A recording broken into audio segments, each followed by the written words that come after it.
ॐ श्री गणेशाय नमः। ॐ श्री सरस्वत्यै नमः। ॐ श्री सद्गुरुभ्यो नमः। ॐ भागवत भगवान की जय। नमः श्री परमहंस स्वादित चरणकमलचिन्मकरन्दाय भक्तजनमानसनिवासाय श्रीरामचन्द्राय वागीसायस्य वदने लक्ष्मी यस्य च वक्षसि यस्यास्ते हृदये संवित् तं नृसिंह अहं भजे। सच्चिदानन्दरूपाय विश्वोत्पत्त्यादिहेतवे तापत्रयविनाशाय श्रीकृष्णाय वयं नुमः।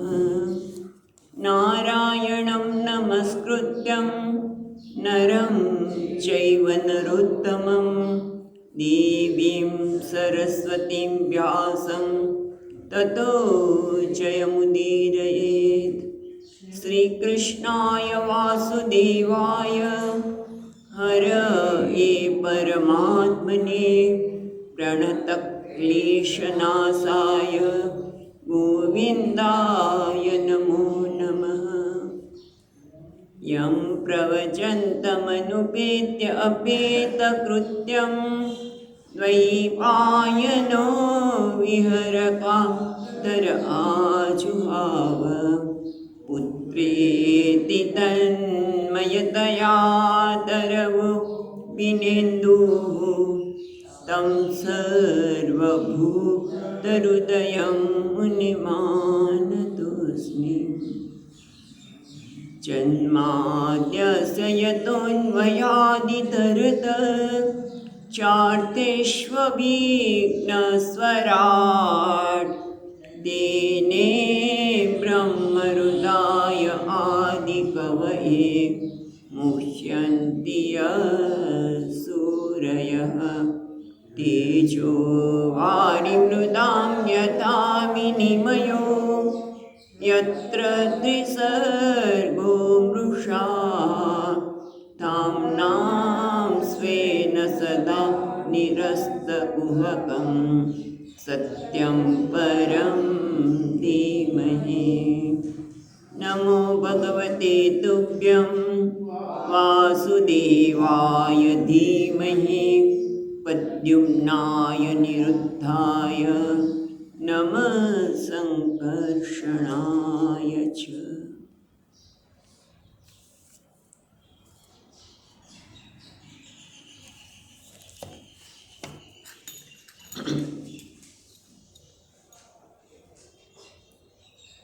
नमो भगवते वासुदेवाय।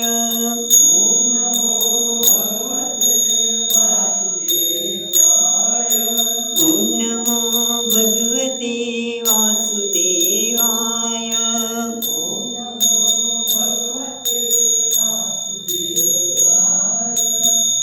नमो भगवते वासुदेवाय।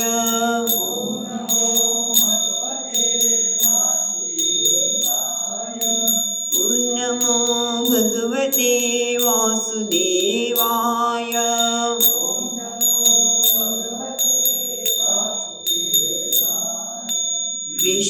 कृष्णदामोदरा वासुदेवाय।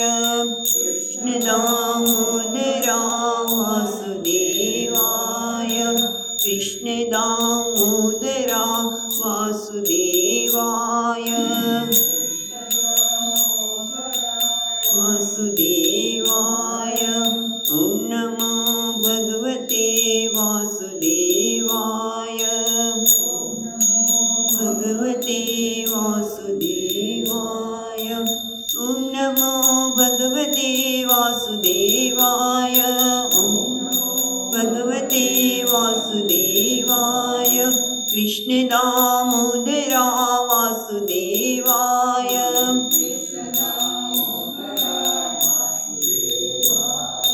ॐ नमो भगवते वासुदेवाय ॐ नमो भगवते वासुदेवाय कृष्ण दामोदरा वासुदेवाय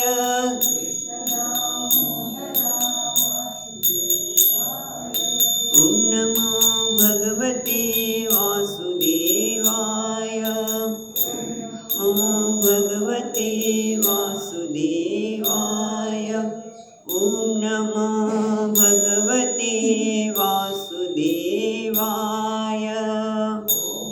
ॐ भगवते वासुदेवाय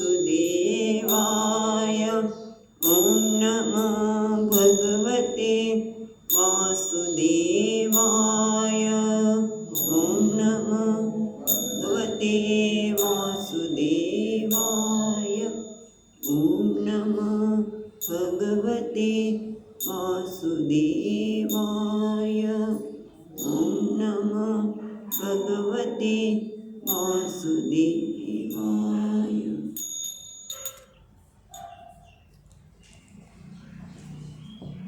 હવે આપણે ત્રીજા સ્કંદના 14મા અધ્યાયમાં પ્રવેશ કર્યો। 14મા અધ્યાયમાં હિરણાક્ષના વધની વાત આવશે। હિરણાક્ષનો જન્મ કેવી રીતે થયો આપણે થાય કે હજી તો વાત કરે છે કે બ્રહ્માજીના નાસિકામાંથી આગળના જ અધ્યાયમાં કે વરા ભગવાનની ઉત્પત્તિ થઈ, પૃથ્વીને હજી તો બહાર કાઢ્યા છે। હા, તો ત્યાં હિરણાક્ષને બધા આવ્યા કઈ રીતે કે જેની સાથે વધ કરવાનો છે। હજી પૃથ્વીજી જળમાં છે અને એમાંથી વરા ભગવાન બહાર કાઢે છે। તો હિરણાક્ષ આવ્યો કેવી રીતે? તો એવું કહેવાય છે કે પૂર્વકલ્પમાં હિરણ્યકશ્યપુ અને હિરણાક્ષ એ પૂર્વકલ્પમાં હતા, પણ જ્યારે પ્રલય થયો ત્યારે એ ભગવાનના ભક્તો તો હતા જ, કારણ કે એની કથા આવશે હવે। અને એ લોકોનું પ્રલયમાં એમનું વિલીન નહોતું થયું માટે ત્યાં હતા, એવું એક કહેવાનું મહત્વનું છે કે એના કારણે તે ત્યાં હતા। હવે આ અધ્યાયમાં આપણને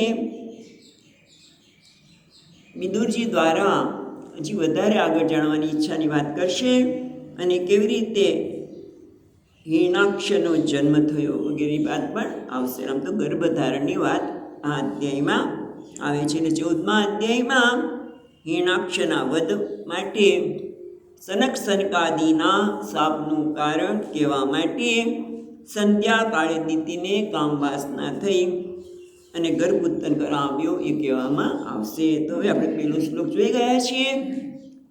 ત્યાં શું કહે છે? શુકવાચ શુકદેવજી બોલ્યા, નિશ્ચિમ્ય કૌશારવીણ એટલે કે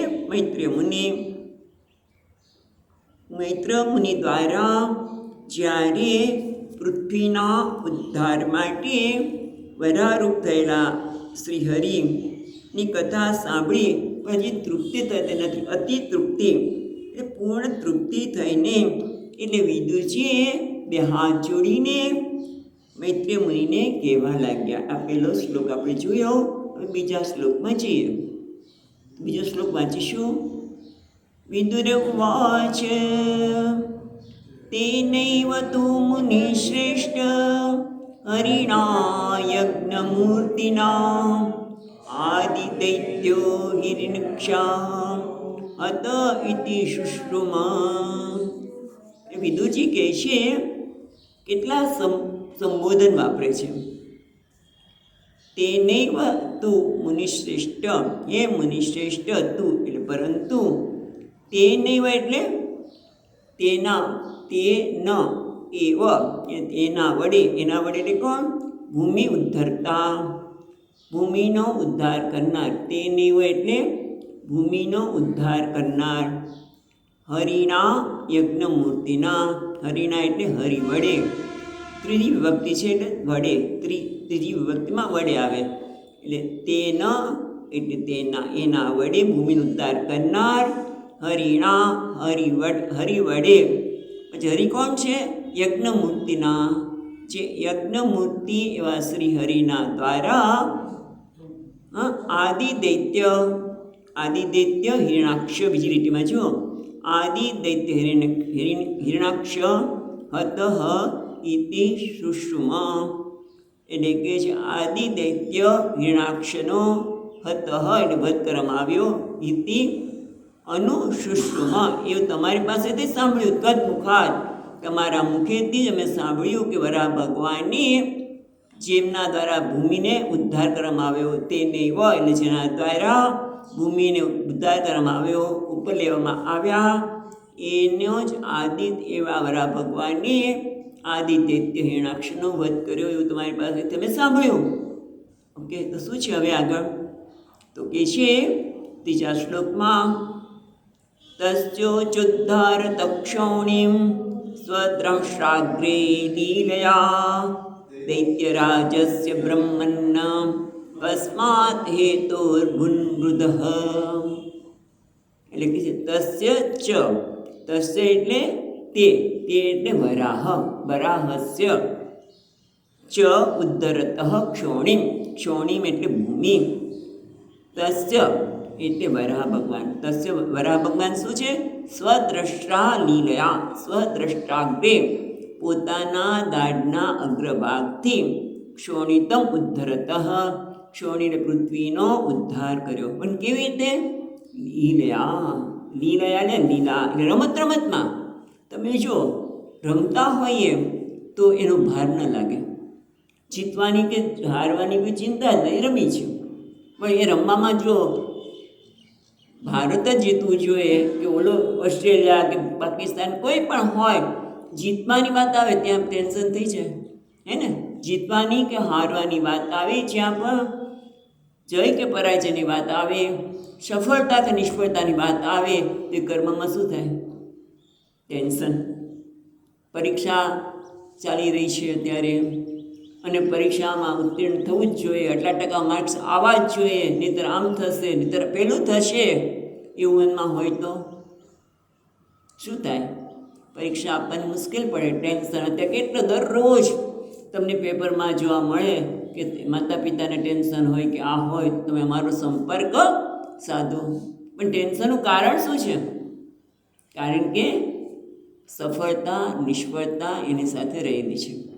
કર્મની સાથે જ્યારે સફળતા નિષ્ફળતા લાભ ગેરલાભ જ્યારે રહ્યો હોય ત્યારે હંમેશા નિરાશા ટેન્શન બધું આવે છે. પણ લીલયા ભગવાન તો લીલામાં છે. રમતા એમણે પૃથ્વીનો પોતાના અગ્રભાગથી ઉપર લાવ્યા, દાઢના અગ્રભાગથી પૃથ્વીને લીલાપૂર્વક ઉપર લઈને આવ્યા. પછી આ બીજી રીતમાં કહે છે, તસ્ય ચ ઉદ્ધરત ક્ષોણીમ સ્વદ્રષ્ટાંગ્રેણ લીલયા. પછી બીજી રીતમાં કહે છે, દૈત્યરાજસ્ય ચ બ્રહ્મન કસ્માત હેતોઃ અભૂન મૃતઃ. એટલે હે બ્રહ્મન, એ મૈત્રેયજીને કે છે, હે બ્રહ્મન, પોતાની દાઢના અગ્રભાગથી પૃથ્વીને લીલાપૂર્વક લીલા કરતા ઉપર લાવ્યા તે ભગવાન દૈત્ય રાજા એટલે હિરણાક્ષ કસ્માત હેતોઃ કયા કારણથી અભૂન મૃદ એટલે યુદ્ધ, કયા કારણથી એમના વચ્ચે યુદ્ધ થયું, સંગ્રામ થયો, તો શાના કારણે, કયા કારણથી એટલે શા માટે એમની વચ્ચે સંગ્રામ થયો. હવે આગળ કહે છે ચોથો શ્લોક, મૈત્રેય ઉવાચ સાધુ વીર ત્વયા પૃષ્ટં અવતાર કથાં હરેઃ યત્ત્વં પૃચ્છસી મર્ત્યાનાં મૃત્યુપાશ વિષાતનીમ. અને એક મૈત્રેયજી કહે છે, સાધુ વીર ત્વયા પૃષ્ટમ, હે વીર એટલે કે હે વિદુરજી, સાધુ ત્વયા પૃષ્ટ, તમે સાધુ, સાધુ એટલે યોગ્ય, તમારો પ્રશ્ન ઉત્તમ છે. ત્વયા પૃષ્ટમ, તમે જે પ્રશ્ન કર્યો એ સાધુ એટલે યોગ્ય છે. આમ તો સાધુ એટલે યોગ્ય છે, ઉત્તમ છે. શેના માટે ઉત્તમ છે? કારણ કે અવતાર કથામ હરે હે, કારણ કે તમારા પ્રશ્નમાં ભગવાનના અવતારની કથા રહેલી છે, માટે સાધુ છે, માટે યોગ્ય છે. બીજું કારણ એ છે કે યત ત્વમ પૃચ્છસી મર્ત્યાનાં મૃત્યુપાશ વિષાયતી, વિષાતનીમ છે ને, વિષાયતમ ઇમમ, વિષાયતનીમ એટલે યત્વમ પુચ્છસી મર્ત્યાનામ, તમે જે આ ભગવાનની અવતારની કથા પૂછી છે તે, યત્વમ પૃચ્છસી, તમે જે પૂછ્યું છે તે, મર્ત્યાનામ એટલે જે મૃત્યુને આધીન છે એવા મનુષ્યને, મૃત્યુપાશ વિષાયતી, વિષાયતી એટલે મોચયતી, એમાંથી મુક્ત કરે છે. એટલા માટે આ ભગવાનની કથાને સાંભળવાથી મનુષ્ય મૃત્યુના પાસમાંથી મુક્ત થાય છે. એના માટે બતાવે છે કેવી રીતે ભગવાનની કથાથી વ્યક્તિ મૃત્યુના પાસમાંથી કેવી રીતે મુક્ત થાય છે, એ દ્રષ્ટાંત દ્વારા, ઇતિહાસ દ્વારા બતાવે છે 5મા શ્લોકમાં.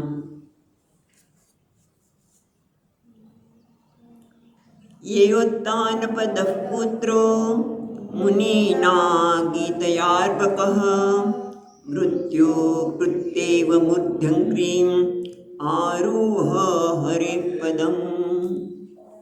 એટલે કે છે યા ઉત્તનપાદ, યયા, યયો છે ને, યયો એટલે એમાં જુદું પડશે, યયા પછી ઉની કરશે, ઉત્તાનપાદ, ઉત્તાનપદ પુત્ર, યયા, યયા એટલે જે એટલે કથયા, જે કથાથી, ભગવાનની કથાથી, જે કથાથી એટલે ભગવાનની કથાથી, ઉત્તાનપાદ પુત્ર, ઉત્તાનપાદનો પુત્ર કોણ છે? ધ્રુવ, ધ્રુવ મુનિના ગીતયા અર્ભક, મુનિના એટલે મુનિ વડે, એટલે કે નારદજી વડે, મુનિ એટલે અહીંયા કોણ છે?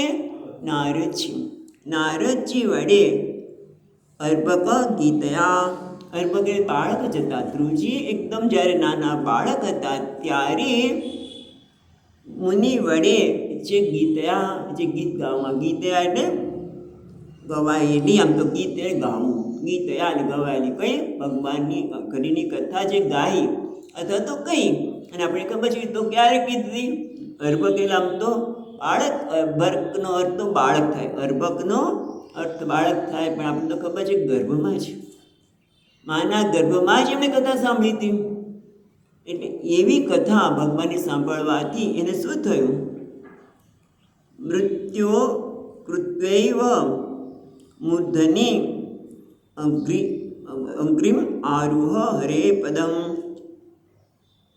એટલે કે છે યયા ધ્રુવાય સુનંદા દીપિ, ચારે ધ્રુવને માટે સુનંદ વગેરે એટલે કે પાર્ષદો, યદા ચારે ધ્રુવાય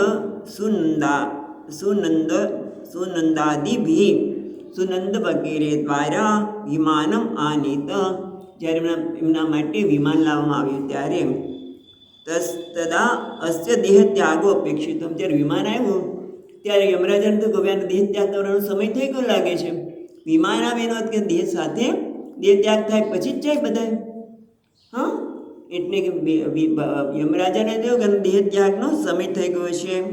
દેહ ત્યાગ અપેક્ષિત મત્વા મૃત્યુ અવસાને અપી દેહન તત્યાચ, એ મૃત્યુનો સમય તો થઈ ગયો હતો છતાં પણ એમણે દેહનો ત્યાગ ન કર્યો. મૃત્યુ અવસાને અપી દેહમ ન તત્યાચ, એમણે દેહનો ત્યાગ કર્યો નહીં. કિંતુ સોપાન ઇવ તસ્ય મૂર્ધનિમ પદમ દત્વા, છે ને, મૂર્ધન્યની બીજી લીટીમાં છે મૃત્યો કૃત્યેવ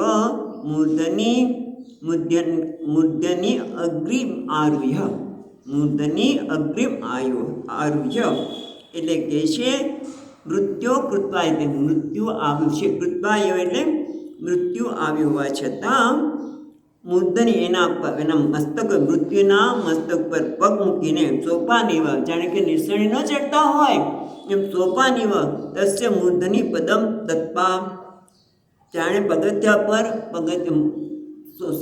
પગથિયું કહો કે નિસરણી કહો એના પર મસ્તક દઈને પગ દઈને તત્પા વિમાનમ આરુહ્ય વિમાન પર ચડી ગયા. વિમાનમ આરુહ્ય અને વિષ્ણુ પદમ આરુહ એટલે વિમાનમ આરુહ બીજી રીતિમાં જો આરુહ્ય હરે હે પદમ ભગવાનના પદને વિષ્ણુ પદ પર એ આરૂઢ થયા. અને આ તમે ક્યાંથી કહો છો?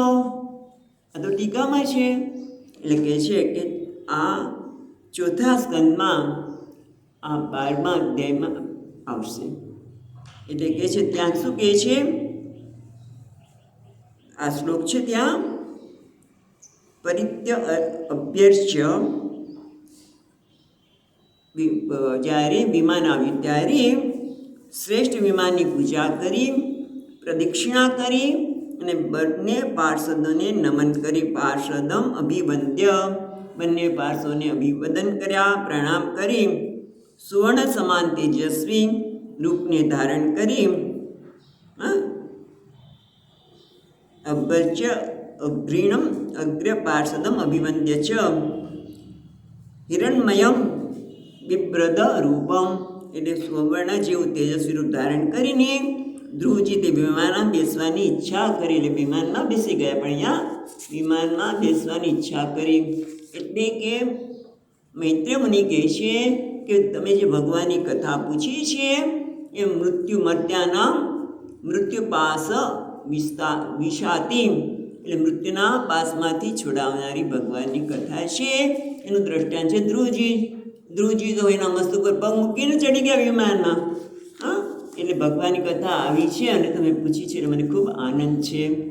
એના માટે હવે કહે છે તયો સંગ્રામે હેતુ વક્તુમ બંને વચ્ચે હિરણાક્ષ અને મારા ભગવાન વચ્ચે જે સંગ્રામ થયો યુદ્ધ થયું એનું કારણ શું છે એ બતાવવા માટે ઇતિહાસ પ્રસ્તુત કરે છે. ઇતિહાસની વાત કરે છે 6થા શ્લોકમાં 14મા અધ્યાયના 6થા શ્લોકમાં.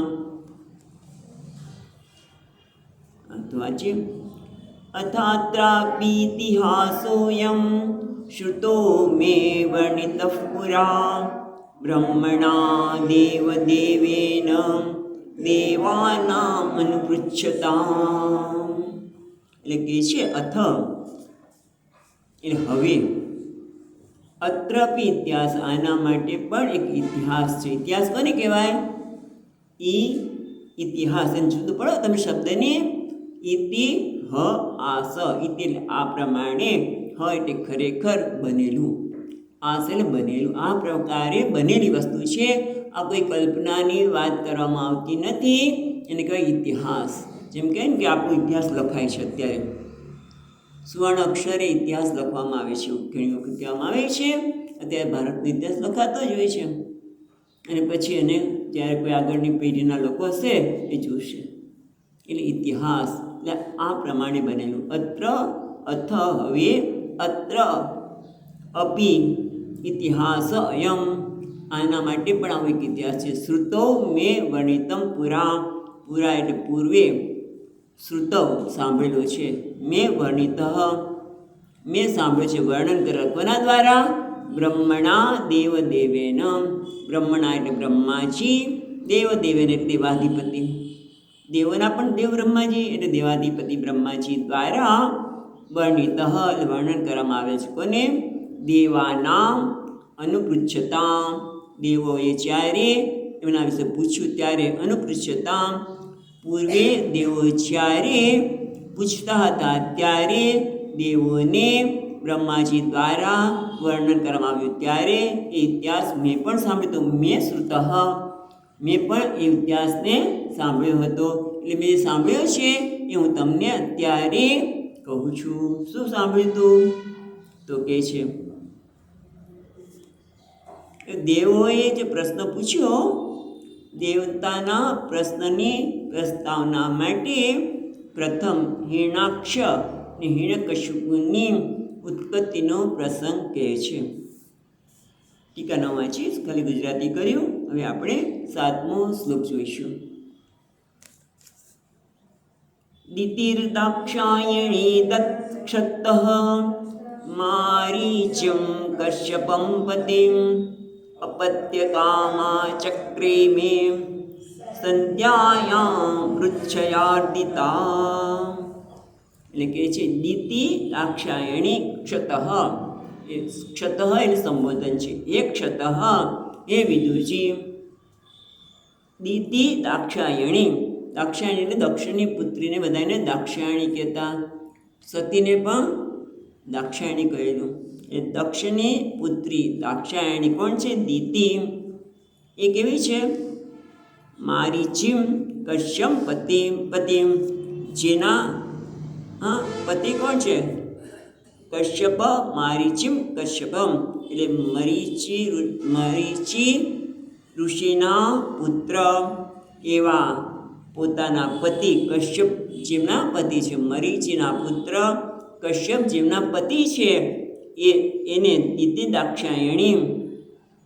બરાબર. પછી આપણે શબ્દ જોઈએ છીએ ચક્રેમાં એટલે કરી.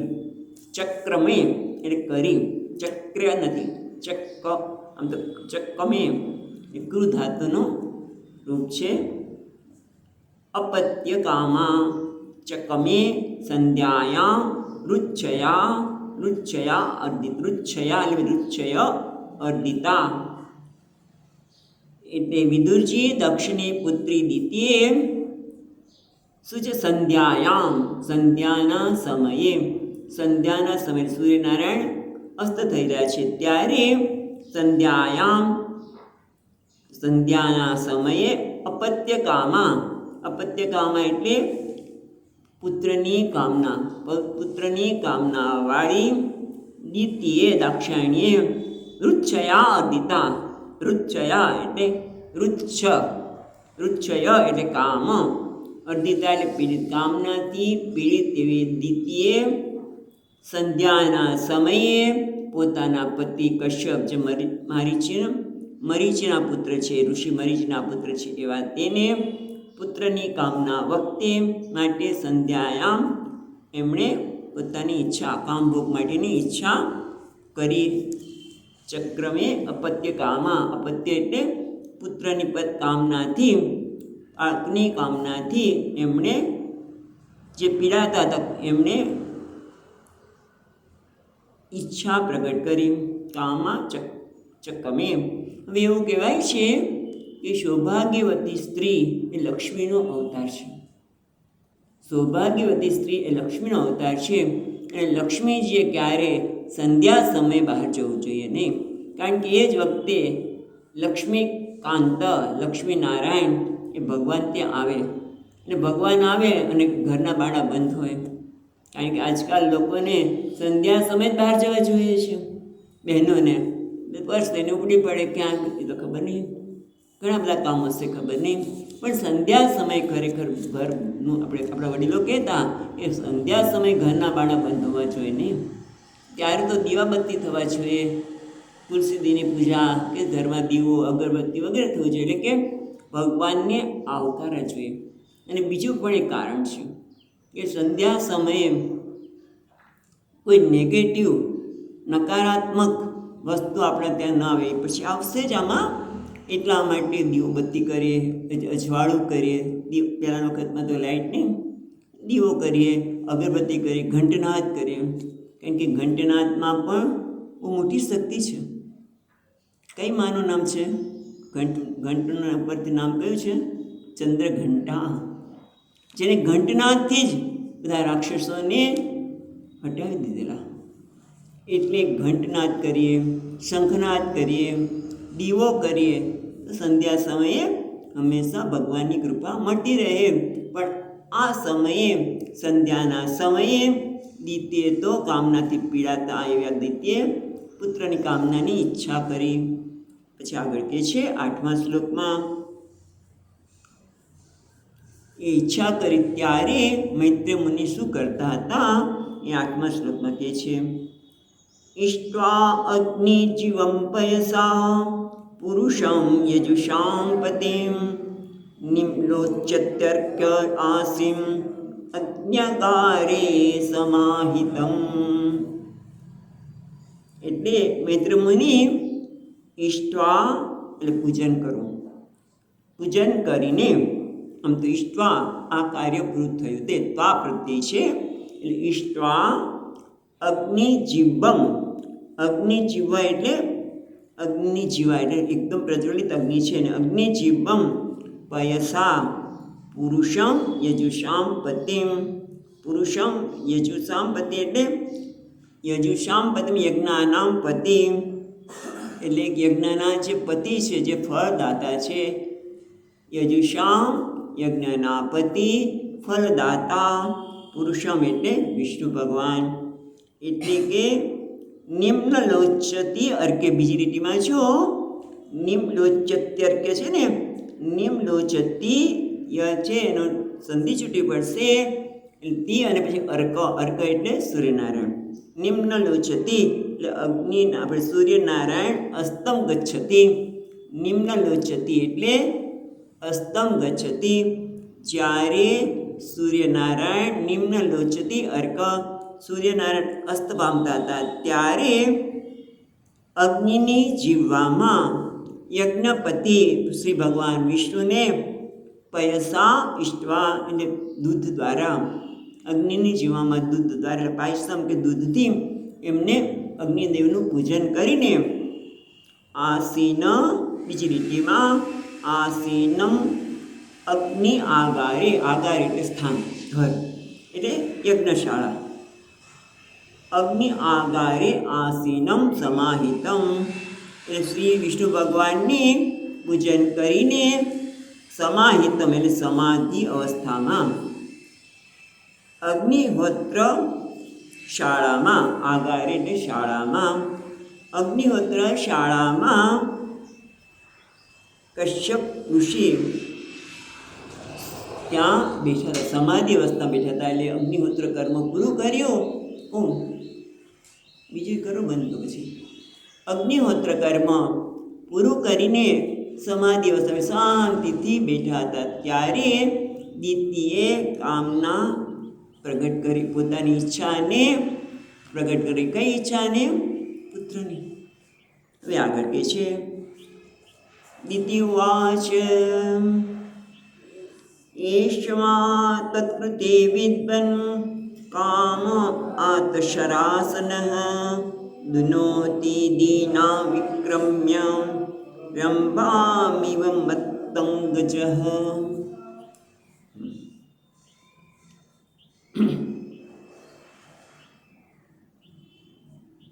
દિતિવાચ, દિતિએ કહ્યું,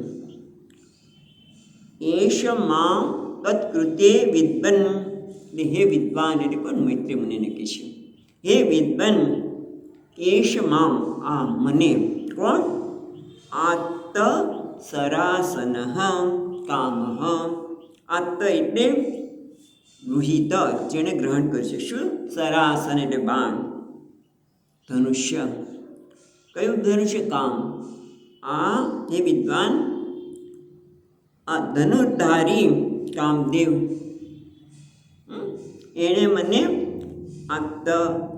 ધારણ કરેલું, ધનુષ ધારણ કરેલા એવા કામે એ ક્ષમા તત્કૃતે તમારા લીધે, તત્કૃતે એટલે તમારા લીધે આપણે શબ્દ જોઈએ છીએ, પણ પહેલાં બીજી લીટી જોઈએ એ દ્રષ્ટાંત આપે છે. દુનોતિ દીના વિક્રમ્ય રંભામ ઇવ મત્તગજ. રંભામ એટલે પેલું કેળ, કેળનો જે છોડ હોય ને, કેવો કેળનો છોડ તો નાજુક હોય, કેળા જ્યાં થાય છે એ કેળના છોડ કે છે રંભા, કેળના નાજુક છોડને મત્ત ગજ, મત્ત એટલે આમ મતવાલો, એકદમ સમર્થ એવો હાથી, મત્ત ગજ. કેળાના ઝાડને કેવો કરે છે? પીડા આપે છે. દીના કારણ કે બિચારું દીન છે એટલે એને દુનોતી, એને પીડા આપે છે. કેવી રીતે? વિક્રમ્ય પોતાના બળથી એ જેમ મત્ત હાથી કેળાના છોડને કેવો આમ દુઃખ આપે છે, દિનોત્યને હલાવી નાખે છે. એવી રીતે આ કામદેવ છે ને, જેણે હાથમાં ધનુષ્ય ધારણ કર્યું છે, એવા કામે તત્કૃતમ તમારા લીધે, તત્કૃતમ તદ અર્થમ મામ બાધતે, તમારા લીધે મને પીડે છે. કેમ ભાઈ? તમને તો તમારા લીધે મને પીડે છે, તો તમને ન પીડી શકે? કારણ કે ત્વામ બાધિતુમ અસમર્થમ, તમને ત્રાસ આપવા માટે એ અસમર્થ છે. કામદેવ એટલે એને નિમિત્ત કરીને મને સતાવે છે, એમ અર્થ થાય છે. એટલે શું કહે છે દીતિ? કે વિદ્વાન જે મદોન્મત્ત હાથી કેળના ઝાડને જેમ દુઃખ આપે છે, પીડા આપે છે, હલાવી નાખે છે, હચમચાવી નાખે છે, તેમ આ ધનુર્ધારી કામદેવનું પરાક્રમ, વિક્રમ એટલે પરાક્રમ પ્રગટ કરીને તમને લક્ષ્યમાં રાખીને, કૃતે તમે લક્ષ્યમાં રાખીને મારા જેવા દિનને પીડા આપી રહ્યો છે. અચ્છા, એટલે શું છે? તો આગળ કહે છે 10મા શ્લોકમાં, તદ્ભવાન દૈત્યમાનાનામ સપત્નીનામ સમૃદ્ધિભિઃ પ્રજાવતીનામ ભદ્રન્તે મયા યુક્તામ અનુગ્રહમ. તત્સકાશાત, તદ એટલે તસ્માત, તત્સકાશાતે, તદ એટલે તસ્માત દીનત્વાદ, આથી જે હું દીન છું, નબળી છું, અબળા છું, એટલે માટે તત્ એટલે તસ્માત દીનત્વાદ, મારી જે દીનતાને લીધે ભવાન દૈત્યમાનાનામ સપત્નીનામ સમૃદ્ધિભિઃ પ્રજાવતી, એટલા શબ્દ સાથે જશે. એટલે આમ કારણે, તત્ એટલે તસ્માત, આમ કારણે ભવાન સપત્નીનામ સમૃદ્ધિભિઃ પ્રજાવતીનામ દૈત્યમાનાયામ, એટલે કે સપત્ની એટલે આપણી બીજી પત્નીઓ. આમ તો શોથ, હિન્દીમાં શોધ કે, અને આપણે કહીએ શોક, બરાબર? એમ શોક એટલે ખબર નથી, બરાબર? શોકમ, સપત્ની નામ શોક્યો, એવું શબ્દ બહુવચન કરવું હોય તો. પણ એ કરતાં તમારી બીજી બધી પત્નીઓ જે કેવી છે? સમૃદ્ધ છે, વૈભવશાળી છે. શેનાથી વૈભવ છે એની પાસે? ભાઈ એની પાસે વધારે પૈસા છે અને અમને ઓછા આપ્યા છે, એવું તો ના, એ વૈભવ નહીં. કયો વૈભવ છે? પ્રજાવતીનામ સમૃદ્ધિભિઃ, એટલે પુત્રોની સમૃદ્ધિથી, એમની પાસે પુત્રોની સમૃદ્ધિ છે, અને એના કારણે દૈત્યમાનાયામ, હું મળી રહી છું. મને એનો ઈર્ષા આવે છે કે મારી પાસે તો કોઈ પુત્ર છે નહીં, અને આ બધી મારી પત્નીઓ, આમ તો એની બેન છે બધી, જે બધી કશ્યપની જે પત્નીઓ છે, આમ તો એમની બહેનો થાય. હા, પણ એ કહે છે સપત્ની નામ, બધા શોક્ય, એ બધાની પુત્રવાળી હોવાથી એમની સમૃદ્ધિ છે, એ જે વૈભવ છે, એ જોઈને દૈત્યમાનાયામ, મને બહુ જ આપણે કહેવાય ને બળી રહી છું, ઈર્ષા થઈ રહી છે. માટે મૈયા યુક્તામ અનુગ્રહમ, એટલે મૈયા યુક્તામ એટલે સર્વ રીતે મિલન કરો, તમે મારી સાથે સારી રીતે જોડાઈ જાઓ. કેવી રીતે? અનુગ્રહમ, અનુગ્રહ કરો મારી સાથે, આપ સર્વ રીતે મારી સાથે મિલન કરવા માટે અનુગ્રહ કરો. એમ કરવાથી શું થશે? તવ અપી કલ્યાણમ તે ભદ્રમ, તમારું પણ કલ્યાણ થવાનું છે, કારણ તમે પણ પુત્રવાન બનવાના છો. મને તમે પુત્ર આપશો તો તમે પણ પુત્રવાન બનવાના છો. માટે તે ભદ્રમ એટલે તે તમારું, તવ ભદ્રમ તમારું પણ કલ્યાણ છે. અને હું તો અત્યારે મારી શોકના વૈભવથી, ઈર્ષાથી બળી રહી છું, અને માટે તમે મને મારી સાથે જોડાઈને તમારું પણ કલ્યાણ કરો, મારા પર અનુગ્રહ કરો. હવે આગળ કહે છે કે પુત્ર ન મળે તો શું ફેર પડે છે? કે પુત્ર મળવાથી ઘણો બધો ફાયદો થાય છે. શું ફાયદો થાય છે? તો કે લોકમાં યશ મળે, પાછું પુત્રવાન છે, અને પાછો કેવો પુત્ર હોય? પતિ જેવો. એટલે કે તમે તો ગુણવાન છો, એટલે એવા ગુણવાન પુત્રને પ્રાપ્ત કરીને હું પણ યશને પ્રાપ્ત કરીશ. માટે પણ મને તમે પુત્ર આપો. એક તો પુત્ર આપવાનું કારણ બતાવે છે શું? મને ઈર્ષા થાય છે, માટે એના વૈભવને જોઈને. બીજી આગળ કારણ બતાવે છે 11મા શ્લોકમાં पर्दर्याप्तोरुमानानां लोकानां विशते यशः पतिर्भवद्विदो यासां प्रजायाननुजायते। એટલે પહેલી લીટીમાં પેલો શબ્દ જોઈએ. હા, જો કોઈ જે વાંચતા ન હોય બીજાને આપી શકે, મૂકી રાખવા કરતાં. ભર્તરી ભર્તરી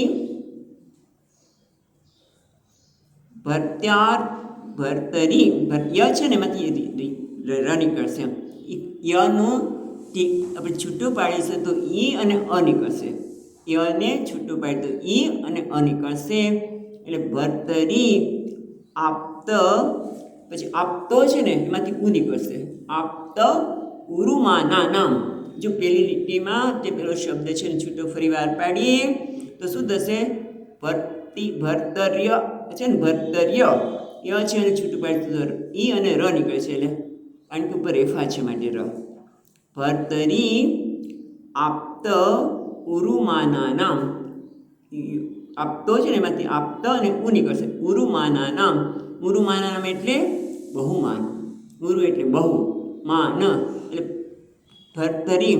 ભર્તરી એટલે પતિ તરફથી બહુમાન પ્રાપ્ત કરનારી જે સ્ત્રીઓ છે એ લોકામ આ વિશતે યશ, એમનો યશ તો બધા લોકમાં ફેલાય છે. કેમ? કારણ કે પતિર્ભવત વિધો. જો નીચે લીટીમાં જુઓ, પતિર્ભવત વિધો એટલે પતિ જે આપના જેવા હોય એટલે કે ગુણવાન હોય. ભવત વિધો એટલે ગુણવાન પતિ.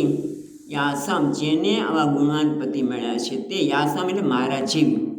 મારા જેવીને તમારા જેવા ગુણવાન પતિ બન્યા છે ત્યારે શું થાય છે? પ્રજયા નનુ જાયતે. સ્ત્રીને શું કહેવામાં આવે છે? જાયા. સ્ત્રીને આપણે જે સ્ત્રી છે પોતાની પત્નીને શું કહેવાય છે? જાયા. જાયા કેમ જાયા કહે છે? તો કહે છે યાસામ મદૃષિનામ સ્ત્રીણામ પ્રજયા છે શબ્દ.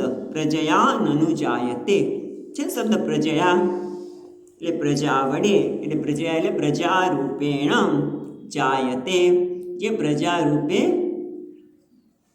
જાય છે. શું? એટલે કે પુત્ર રૂપે જ્યારે એ જન્મ પામે છે ત્યારે એને જાયા કહેવામાં આવે છે. જાયા ત્યારે જ જાયા બને છે. જાયા ત્યારે છે ટીકા. તજ્જાયા જાયા ભવતી. જાયા ત્યારે જાયા બને છે જ્યારે પતિ એનામાં ફરીવાર પુત્ર રૂપે જન્મ લે છે.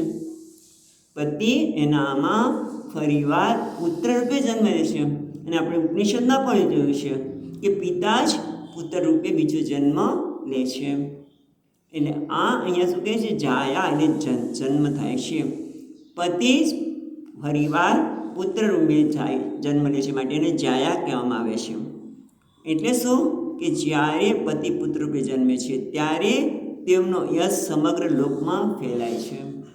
એટલે પતિના તરફથી બહુમાન પામેલી, બહુમાન પ્રાપ્ત કરેલી જે સ્ત્રીઓમાં આપના જેવા પતિ જેવો જ પુત્ર પ્રાપ્ત થાય છે ત્યારે એ જાયા કહેવાય છે. અને એ લીધેનું યશ પણ બધે ફેલાય છે. એક તો મને વૈભવથી યશ આવે છે, બીજું મને યશની પણ જરૂર છે. જ્યારે હું પુત્રવાન બનીશ ત્યારે મારું યશ પણ તમારા જેવા ગુણવાન પુત્રને લીધે મારું યશ પણ બધે ફેલાશે. બીજું કારણ આપ્યું. હવે આગળ કહે છે, હજી ઘણું બધું બતાવે છે કે આ બધા કારણથી મને તમે પુત્રની પ્રાપ્તિ કરાવો. એટલે બીજું કારણ કહે છે 12મા શ્લોકમાં, પુરા પિતાનો ભગવાન દક્ષો દૃહિત વત્સલ કં વૃણીત વરમ વત્સા યત પૃચ્છત ન પૃથક.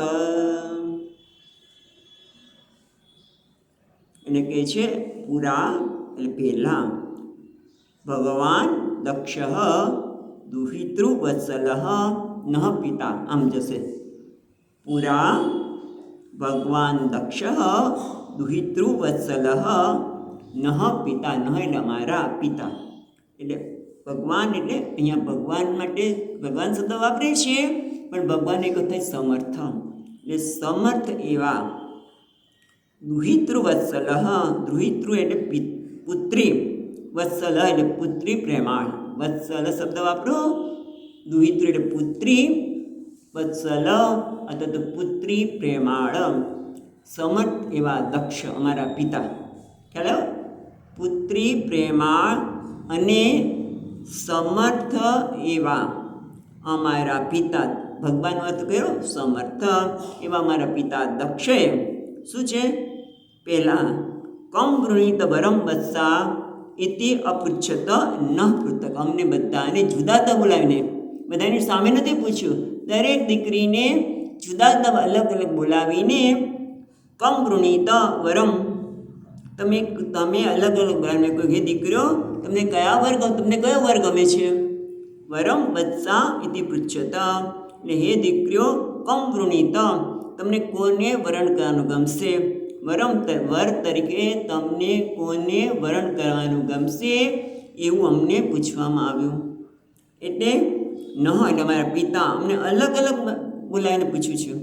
એટલે ભાવ એ છે કે અમે 13 બહેનોએ બધાએ તમારું વર્ણન કર્યું, એટલે અમારે બધાનો ત્રયોદશામ અપ્યસ્માકમ ભાવ સામ્ય, બધાને તમને પતિ રૂપે મેળવવા માટે અમારા બધાનો ભાવ તો સમાન છે, તો પછી તમે અત્યારે વિચિત આપણે કહે ને વિષમ આચરણ કેમ કરો છો, એ અનુચિત નથી. બધાને તમે પુત્ર આપ્યા તો મને કેમ નહીં, અમે બધાને તમારા માટે સમાન ભાવ છે, તો પછી અમારા માટે આવું કેમ કરો છો, આગળ કહે છે.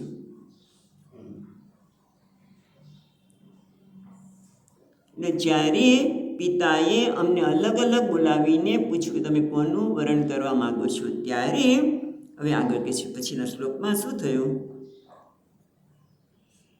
સવિદિત્વાત્મજાનામ્નઃ ભાવં સંતાન ભાવનઃ ત્રયોદશાદત્તાતાસાં યાસ્તે શીલમનુવ્રતાઃ. એટલે સદ્વિદિત્વા આત્મજાનામ નઃ ભાવમ, ભાવમ એટલે અભિપ્રાય છે ને, ભાવમ સંતાન ભાવનઃ, એટલે સંતાન ભાવન એટલે આમ તો સંતાનનું પાલન કરનાર, અથવા તો સંતાન ભાવના એટલે સંતાન હિતેક્ષુ, સંતાનનું હિત ઈચ્છનારા, સંતાન ભાવનઃ સંતાનનું હિત ઈચ્છનારા, આત્મજાનામ એટલે દીકરીઓ, પોતાનો આત્મા એટલે દીકરીઓ પુત્રીઓ, સવિદિત્વા સ એટલે તે દક્ષ પ્રજાપતિએ પુત્રીઓના ભાવને અભિપ્રાયને સમજીને જાણીને, વિદિત્વા જાણીને, એટલે સંતાનનું પાલન કરનાર અથવા તો સંતાનનું હિત ઈચ્છનાર એવા અમારા પિતા, પિતા એટલે અમારા જે પિતા દક્ષ છે એણે અમારો બહેનો અભિપ્રાય જાણ્યો, અને એટલા માટે ત્રયોદશાત અદત્ત પછી તાસામ, બરાબર, તેમાંની, તાસામ એટલે એમાંની 60 પુત્રીઓ, તેમાંથી તાસામ તેમાંની ત્રયોદશાત અદત્ત એટલે 13ને તમને આપી, દત્તવાન તમને આપી. યાસ બધી કેવી છે 13 બહેનો, યાહા તે શીલ વનુવ્રતાઃ, યાહા એટલે જે, તે તવ તે તમારા, શીલ અનુવ્રતાઃ સ્વભાવને અનુરૂપ સેવા કરનારી છે, તમારા સ્વભાવને અનુસરીને સેવા કરનારી છે. અમે જ્યારે પિતાએ અમારા અભિપ્રાય જાણ્યો, એમના સંતાનના હિત જ છે એવા પિતાએ અભિપ્રાય જાણીને સંતાનનું હિત આમ જ છે, એમની ઈચ્છા આમ જ છે, માટે અમને 13 બહેનોને તમારી સેવા માટે, તમારા સ્વભાવ પ્રમાણે બધા સેવા કરી શકીએ એવી છીએ, માટે અમને તમને અર્પણ કરી, તમને આપી. હવે એટલા માટે શું થયું, અત્યારે કેમ ભાઈ યાદ કરાવે છે આ બધું, લગ્ન થઈ તો ઘણા વખત થઈ ગયા, હવે શું છે તો પછી આગળ કહે છે 14મા શ્લોકમાં, અતમે ગુરુ કલ્યાણ પામમ કંજલ વિલોચન આર્તોપસરણમ ભૂમન મોઘમ હિ મહિયસી. પેલા ત્રણ સંબોધન કરે છે એમને, પોતાના પતિને, પણ પેલા બે સંબોધન પેલી રીતના છે. જોઈએ. અથ મે ગુરુ કલ્યાણમ કામમ કંજ વિલોચનમ. એટલે હે કલ્યાણ, હે કલ્યાણમય, તમે તો કલ્યાણમય છો. એટલે હે કલ્યાણ, તમે બધાનું કલ્યાણ કરવો એ તમારો સ્વભાવ છે અને તમે કેવા છો? કલ્યાણમય. કંજ વિલોચન એટલે કમલ નયન. આમ સ્તુતિ પત્ની કે પત્ની હોય એમને પોતાના જે પત્ની હોય એટલે પતિ એવા લાગે, અને પતિને પત્ની કંજ વિલોચન કમળ નયની લાગે, સુંદર લાગે. કમલ નયન એટલે ખૂબ સુંદર છો. હે કલ્યાણમય, તમે કલ્યાણ તમારો સ્વભાવ છે એટલે કલ્યાણમય. પ્રાચુર્યતા છે તમારામાં કલ્યાણ કરવાની. મય એટલે પ્રાચુર્ય અર્થમાં કહે છે કે તમે કલ્યાણમય છો અને કંજ વિલોચન છો, કલ્યાણ કમલ નયન છો. માટે અથ એટલે હવે, મેં ગુરુ કામમ એટલા માટે આપ મારી કામના કરો, એટલે પૂર્ણ કરો. મારી કામનાને પૂર્ણ કરો. પછી કેમ પૂર્ણ કરો એના માટે પણ બહુ સુંદર વાત કરે છે. બીજી લીટીમાં કહે છે આર્ત ઉપસરણમ ભૂમન મોગમ હિ મહિયસી. એટલે હે ભૂમન, મહિયસી એટલે તાદૃશા મહત્તમે પુરુષે, તમારા જેવા મહાન પુરુષ એટલે મહાપુરુષ પ્રત્યે, મહિયસે એટલે તમારા જેવા મહાન પુરુષ માટે, મહિયસે આર્ત ઉપસરણમ. આર્ત કોને કહી? આર્તો જિજ્ઞાસુ. ત્યાં આવે છે ગીતામાં પણ. આર્ત એટલે જે આપણે કહેવાય ને નિરાધાર છે, જે દુઃખી છે, જે એકદમ પીડિત છે, દુઃખમાં એકદમ ગરકાવ થઈ ગયા છે. કોણે એવું આર્ત માટે કયો દ્રષ્ટાંત છે? પહેલો દ્રૌપદી. હે ગિરધર, તમે આવો, મને બચાવો. એટલે આર્ત એટલે નિરાધાર, જેનો કોઈ આધાર નથી હવે, અથવા તો જે પીડિત છે, કંઈક દુઃખી છે, એવા આર્ત ઉપસરણમ.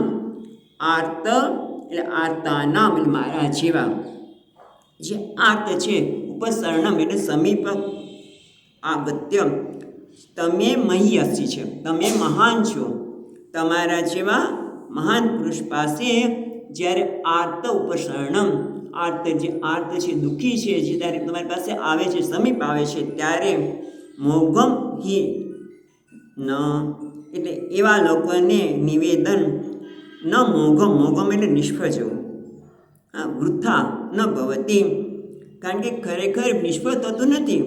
આપ તો મહિયસી, આપ જેવા શ્રેષ્ઠ મહાપુરુષ પાસે જ્યારે કોઈ આર્ત વ્યક્તિ આવે અને પોતાની સમીપ આવીને સમર્પણ કરી, ઈચ્છા વ્યક્ત કરે, તો ઈચ્છા ક્યારેક વૃથા જતી નથી, એ એળે જતી નથી. અને એટલે માટે તમે મારી કામનાને પૂર્ણ કરો, કારણ કે તમે તો કલ્યાણમય છો, એનું કલ્યાણ કરવાવાળા છો. બીજું મહિયસી, તમે તો સમર્થ પુરુષ છો, શ્રેષ્ઠ પુરુષ છો, મહાન છો, અને તમારી પાસે હું આર્ત બનીને આવીશું. કેવું સુંદર.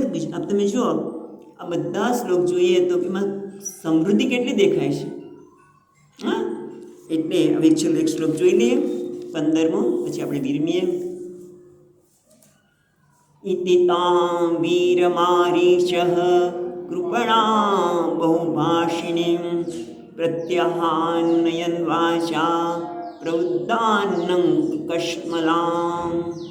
ઇતિ એટલે આ પ્રમાણે, આ બધી વાત કરી એ પ્રમાણે, તામ વીર એટલે હે વીર એટલે વિદુરજી, હે વીર મારીચી એટલે મરીચીના પુત્ર એટલે કશ્યપ, કૃપણામ એટલે ધીનામ, કૃપણામ એટલે કૃપણ એટલે દયાપાત્ર, બહુભાષિણી એટલે જે અત્યારે તમે ઘણી બધી વાત કરી દીધી, મને ઈચ્છા થાય છે અને મને પુત્રવાણી બનવું, તમારે બધું યશ ફેલાય, વગેરે વગેરે જે વાત કરી એના માટે બહુભાષિણી, કૃપણામ, દીનામ, ઇતિ તામ વીરઃ તે એટલે કે જે કૃપણ છે, દીન છે, જે બહુભાષિણી છે. અને બીજું કેવું છે? પ્રતિ આહ અનુનયન. પેલી બીજી લીટીમાં જો પ્રત્યાહાનુનયન, પ્રતિ આહ અનુનયન અનુનયન એટલે કે સાંત્વનમ આશ્વાસન આપતા. પ્રતિ આહ એના પ્રત્યે કહ્યું. કેવી રીતે આશ્વાસન આપતા? વાચા આશ્વાસન આપી એવી વાણી દ્વારા એમણે કહ્યું. પણ કોણ છે? હજી એક શબ્દ વાક્ય રહ્યો. કોના માટે? દિતિ માટે. શું કહે છે? પ્રવૃદ્ધા અનંગ છે ને, પ્રવૃદ્ધ અનંગ. અનંગ એટલે અનંગ કોનું નામ છે? જેને અંગ નથી તે કામદેવ. કામદેવને અનંગ કહે છે. બાળી નાખ્યો ને ભગવાને, પછી તું અનંગ રહીશ. એટલે અનંગ એટલે કામદેવ. કશ્મલામ. કશ્મલામ એટલે મોહ. કશ્મલામનો અર્થ કાળાશ એટલે મોહ. એ ખૂબ વધી ગયેલા કામ વડે કશ્મલ એટલે મોહિત થયેલા એવા દિતિને ખ્યાલ આવ્યો. ઇતિ આ રીતે તામ વીર હે વીર એટલે હે વિદુરજી આ પ્રમાણે બહુ ભાષિણી એટલે બહુ બોલવાવાળી, દીન એટલે દયાને પાત્ર અને વધી ગયેલો પ્રવૃદ્ધા અનંગ કશ્મલામ એ વધી ગયેલા કામની મોહરૂપી પીડાથી પીડાતા દિતિને વાણી દ્વારા અનુનયમ પ્રત્યાહા એટલે કે તેમને વાણી દ્વારા અનુનયન એટલે આશ્વાસન આપતા અથવા તો વાણી દ્વારા સમજાવતા મરીચી પુત્ર કશ્યપે એમને કહેવા લાગ્યા. એક શું કહે છે એ કાલ જોઈશું. સચ્ચિદાનંદ રૂપાય વિશ્વોત્પત્યાદિ હેતવે તાપત્રય વિનાશાય શ્રી કૃષ્ણાય વયં નમઃ. યં પ્રવચन्तમનુપેત્ય અપેતકૃત્યં મયિપાયનો વિહરકાતર આજુહાવ પુત્રેતિ તન્મયતયાતરવો વિનેન્દુઃ तं સર્વભૂતહૃદયં મુનિમાનતોऽસ્મિ. ઓમ શાંતિ શાંતિ શાંતિ. હરિ ઓમ. શ્રી ગુરુભ્યો નમઃ. હરિ ઓમ.